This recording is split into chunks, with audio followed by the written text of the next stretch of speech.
Extremize the functional integral 0 to pi by 2 y dash square minus y square dx subject to boundary conditions y of 0 equals 0 and y of pi equals 1.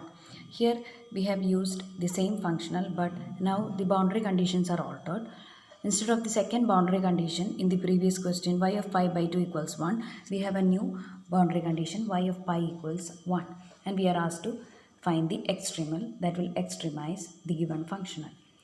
Since we have capital F, which is the same function in the previous question, the calculation will give us same differential equation and auxiliary equation, and we will get the complementary function obtained as y equals c1 cos x plus c2 sin x itself.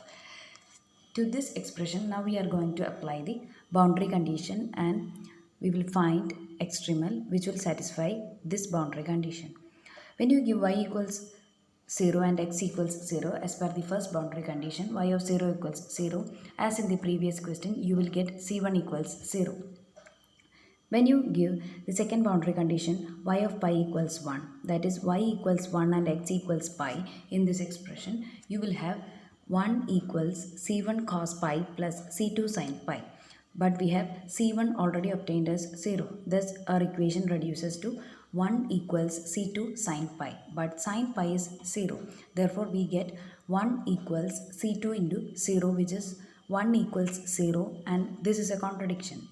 Since we have arrived at a contradiction, it would mean that there does not exist any extremal or any curve that will extremize the given functional subjected to these boundary conditions.